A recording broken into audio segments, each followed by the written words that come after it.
This AI-generated podcast is for general information only and does not constitute financial or legal advice. Please consult a qualified professional. Welcome to the Luxembourg Fundcast. Produced by Bertrand Mariaux, a regulatory lawyer qualified as Avocat à la Cour in Luxembourg and Paris, this show brings you reliable insights on Luxembourg regulations sourced from curated official references. This episode is current as of 16 May 2026. Thank you for having me. So, to jump right into it for you listening, today we are doing a deep dive into the Luxembourg Lombard facility and the financial collateral framework. Right, based entirely on official CSSF guidance. Exactly. And the mission here really is to provide highly pragmatic execution guidance. So if you are a legal counsel or a risk manager or, any financial professional operating in this space, this is for you. Yeah, because it is a highly technical area of practice. It's designed to offer exceptional legal certainty, but that regulatory structure only really delivers when the execution is meticulous. Meticulous is definitely the word. Because, imagine a scenario where a borrower defaults on a credit facility. Right. And the institution holds the collateral on paper, but, due to just a single misaligned clause in a custody agreement, they can't actually access the assets. Which is exactly what this framework is designed to prevent. Luxembourg provides highly sophisticated tools for secured transactions, but you really have to understand the precise mechanics of how these tools interact. Right. So before we really dissect those mechanics, let's establish a clear baseline. When we talk about a Luxembourg Lombard facility, what specific financial structure are we evaluating? Well, in its most elegant definition, a Luxembourg Lombard facility is secured credit provided against financial assets. Financial assets, so not real estate. Exactly. It's fundamentally distinct from a mortgage. And within this specific framework, you're looking at three foundational pillars. Okay, what are the three? So first, the loan agreement establishes the financial debt. Second, the pledge agreement legally secures that debt. And finally, the securities account serves as the mechanism that makes the security operationally effective. The securities account. Okay, let me synthesize that into a structural analogy. It functions essentially like a three-combination lock. I like that, yeah. Right. So the loan agreement, the pledge agreement, and the securities account, they all have to be turned to the exact same cipher for the security mechanism to open successfully. If one component is just slightly misaligned, the mechanism jams. That is a very accurate, clinical way to view the architecture. And translating that into practical execution, there are three specific must-knows that govern this entire system. Okay, lay them out for us. So first, there must be absolute alignment across the documentation. The strongest file is the one where the debt, the collateral, and the control mechanisms all state the exact same parameters. Right, perfect alignment. And the second principle? The second principle is the concept of control. Possession or control forms the operational heart of the pledge over financial instruments. Wait, so if they don't have that control... If the collateral taker, or a person acting on their behalf, does not obtain verifiable possession or control, the financial collateral arrangement remains fundamentally incomplete. It's just a piece of paper at that point. Exactly. Which brings us to the third must-know, which is purpose. Collateral supports credit risk management. It's a highly refined tool, but it does not replace fundamental credit analysis. Meaning the bank still has to do its homework on the borrower. Precisely. The presence of security does not negate the institution's obligation to assess the borrower's actual capacity to repay the debt. Okay, let's unpack this. Who are the specific actors involved, and what exactly forms this security package? The architecture typically requires three categories of actors. You have the lender, which is often a credit institution. You have the borrower, or a third-party collateral provider. And crucially, you have the custodian. The custodian being the entity maintaining the securities account, right? Yes, exactly. And the security package itself is basically the functional integration of those three elements we outlined earlier. So first, the facility agreement dictates the repayment obligation. Second, the pledge constitutes the legal security over the financial instruments. And third, the securities account translates the legal right of the pledge into an operational reality. The securities account clearly acts as the operational linchpin there. But let's clarify this mechanism of book entry for you listening. Because, for a practitioner accustomed to tangible assets, how is control practically established if there is no physical certificate to hold? Right, because everything is digital now. For book entry securities, the relevant account is the specific register or electronic account where the entries are made. It's through these precise electronic entries that the securities are provided as collateral. So the control is evidenced entirely by the electronic registration. Exactly, and the contractual rights attached to that register, rather than, the physical custody of a bearer instrument. And the regulatory framework we're analyzing, based entirely on Luxembourg law, provides complete legal recognition to this method of control for shares, fund units, bonds, and debt instruments. So if a firm is operating under this framework today, when do practitioners actually need to implement changes? Like, are we looking at a looming regulatory deadline for existing security packages? No, there's no new implementation deadline for this specific security package framework. Oh, really? Yeah, the focus is entirely on maintaining continuous file discipline. Continuous file discipline, meaning it's not just a single compliance event, but a constant operational standard. Precisely. The standard applies continuously. Each new facility, any amendment to an existing facility, routine margin processes, or collateral substitutions, they all must remain fully consistent with the Luxembourg financial collateral framework and the bank's internal credit risk process. So what is the core policy objective behind the CSSF's guidance on this continuous discipline? Like, why construct the framework in this specific manner? The primary policy objective is legal certainty in secured financial transactions. The CSSF and the Luxembourg framework provide a highly constructive environment for these structures, but that certainty is conditional. Conditional on what, exactly? Achieving it requires 3 structural checks. Number 1, the loan agreement must explicitly define the debt, the default events, the margin mechanics, and the repayment terms. Number 2, the pledge must legally secure those specific financial obligations. And number 3, the securities account must evidence the specific mechanics through which control is achieved. Okay, here's where it gets really interesting. In practical operations, how do these documents interact if the lender actually needs to act or enforce the security?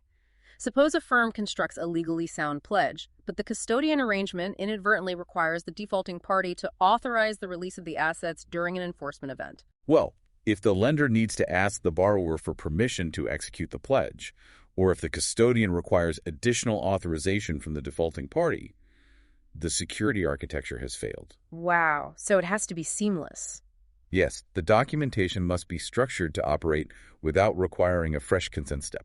This implies the entire Luxembourg Lombard framework functions basically as an anti-improvisation engine. An anti-improvisation engine. That's a good way to put it. Right, because if you are negotiating permissions or seeking fresh signatures during a default scenario, you have already compromised the security. You have to construct the agreements so that execution occurs automatically. That is the exact functional intent. A Lombard security package cannot be reviewed document by document in isolation. The facility agreement dictates exactly when a lender can act by defining the event of default.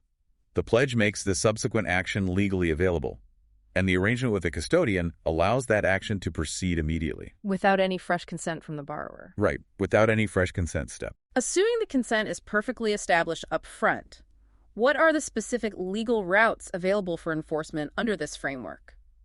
If you are the lender, how do you practically recover the value? Under Article 11 of the law, there are several enforcement routes available unless the parties have explicitly agreed otherwise. We can examine 3 primary examples that really highlight the sophistication of this framework. Okay, what's the first one? First, there is the appropriation of the assets under an agreed valuation method. Meaning the lender takes direct ownership of the financial instruments based on a predetermined calculation rather than selling them on the open market. Correct. And that valuation method must be clearly defined in the initial documentation to prevent disputes upon enforcement. Second, there is a private sale on normal commercial conditions. So selling to a third party. Yes. This allows the lender to sell the assets to a third party and apply the proceeds directly to the outstanding debt. And the third route? The third route is netting in accordance with Part V of the law. Netting. Let me clarify netting under Part V to make it concrete for you listening. This essentially means if the borrower owes the institution 100 euros and the institution simultaneously owes the borrower 50 euros, they can legally offset those mutual obligations to arrive at a single net obligation. Yes, exactly, provided the documentation is correctly established to permit that offsetting. These 3 options, appropriation, private sale, and netting, provide the lender with significant operational flexibility. Ensuring this level of structural alignment across 3 different agreements and coordinating with the custodian inevitably carries administrative and operational costs. How should practitioners forecast those expenses? Practitioners must recognize that administrative and operational costs are highly transaction-specific. So there's no one-size-fits-all number. No, not at all. They depend entirely on the extent of the legal review required, the complexity of the structure, the specific nature of the assets, and the parties involved.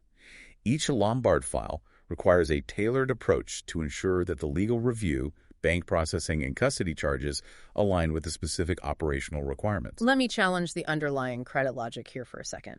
If the documentation is perfectly aligned and the institution has a guaranteed, highly efficient enforcement route without requiring a fresh consent step, why does the borrower's fundamental financial health still matter? The institution is technically protected by the collateral regardless of the borrower's liquidity, right? So the borrower's financial health remains paramount. To understand the regulatory stance here, we must consult CSSF Circular 12552. Okay. The CSSF views financial collateral strictly as an execution discipline, not as a substitute for underwriting.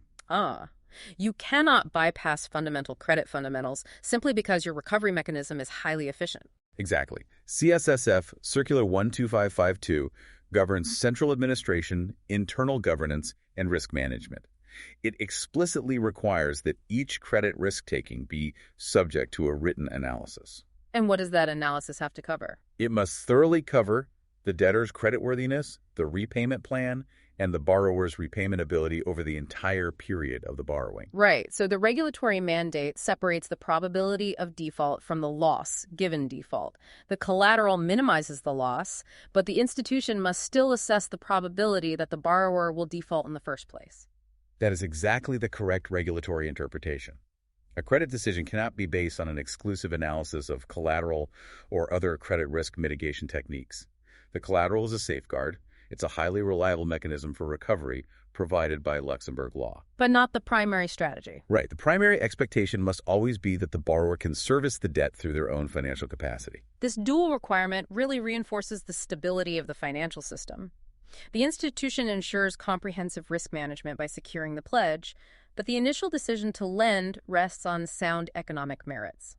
How does this connect to broader structural compliance requirements? Well, it connects directly to anti-money laundering and know your customer obligations. AML and KYC. Yes, AML and KYC are permanent structural pillars of the financial framework. They are not intermittent trends. Understanding the borrower's identity, the source of their wealth, and their structural integrity are continuous requirements. The credit analysis and the collateral arrangement operate entirely within this established, secure architecture.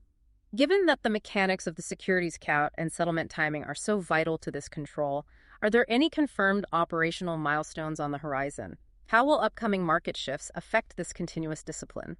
There's a very specific market move approaching regarding the Central Securities Depositories Regulation, or CSDR, framework. Right. The current operational regulatory signal is the move to T+1 settlement. T+1. Meaning trades will settle 1 business day after the transaction date, rather than the current standard of T+2. What are the specific dates practitioners need to prepare for? There are strictly fixed dates associated with this transition. The first date practitioners must monitor is 9 June 2026. 9 June 2026. What happens then? This is the closure date for the related Luxembourg readiness surveys referred to by the CSF. Okay, so 9 June 2026 for the readiness surveys, and the second fixed date. The second date is 11 October 2027. From this date, the CSDR framework introduces the strict obligation to transition fully from P+2 to T+1 settlement. For a risk manager listening, how does removing a single day from the settlement cycle mechanically affect a Lombard file? Why does this shift require immediate attention? It requires attention because security settlement timing directly impacts the operational mechanics we've been analyzing today. When the settlement cycle is compressed by a full day, it fundamentally accelerates collateral monitoring. Right. Everything has to happen faster. Exactly. It compresses the timelines for collateral substitution. And most importantly, it significantly accelerates enforcement logistics. So the margin for operational delay is entirely removed. If your systems are not perfectly aligned, the compressed timeline will expose the friction. That is the practical consequence, yes. Your operational processes, your margin call communications, and your custody instructions must execute with greater speed and precision. There's no room for error. No. The CSSF notes that this requires a thorough review of systems and operational processes across the entire trading and post-trading chain. The architecture must be capable of handling this compressed timeline while maintaining the flawless alignment required by the financial collateral framework. To synthesize this into a complete operational lifecycle for you listening, how does a typical file progress from a basic commercial request to a fully functional, legally certain system? How do practitioners actually achieve this mastery? Well, the lifecycle begins with a commercial request. A client requires liquidity and possesses a portfolio of financial assets. The institution is willing to provide the liquidity, but requires a clean, legally certain security position over that portfolio. That is the initiation phase. So where does the execution mastery come into play? The mastery lies in the precise integration of the documentation. It is the task of making the loan agreement, the pledge agreement, and the securities account operate as one unified system. Unified from the start. Yes. The practitioner ensures that margin calls, asset substitutions, valuation methodologies, custody instructions, and enforcement rights are completely aligned long before any financial stress appears. You build the anti-improvisation engine on day one. Yes, exactly. You ensure the entire mechanism is fully operational and legally coherent at the very moment of signing. If an event of default occurs or a margin call is triggered, the risk management teams, legal departments, the front office, and custody teams operate the files strictly based on the pre-aligned documentation.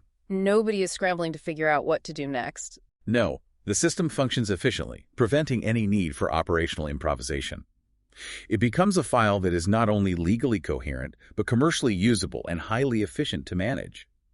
Luxembourg's financial collateral law provides highly sophisticated tools for book entry financial instruments, delivering intended commercial and legal value when account mechanics and contractual drafting are precise. Think about the practical implications of that upcoming T+1 transition on your existing legacy files for a moment. If your current operational habits rely on a 2-day buffer to resolve mismatched custody instructions or to locate missing signatures, how will your internal processes hold up when that buffer disappears entirely in October 2027? It is definitely something you need to review sooner rather than later. Absolutely. Follow on Apple Podcasts, Spotify, or wherever you get your podcasts. Subscribe to Bertrand Mariaux and Rigore Media on YouTube. Connect with Bertrand on LinkedIn at bertrandmariaux.com. All links in the show notes. This was the Luxembourg Fundcast.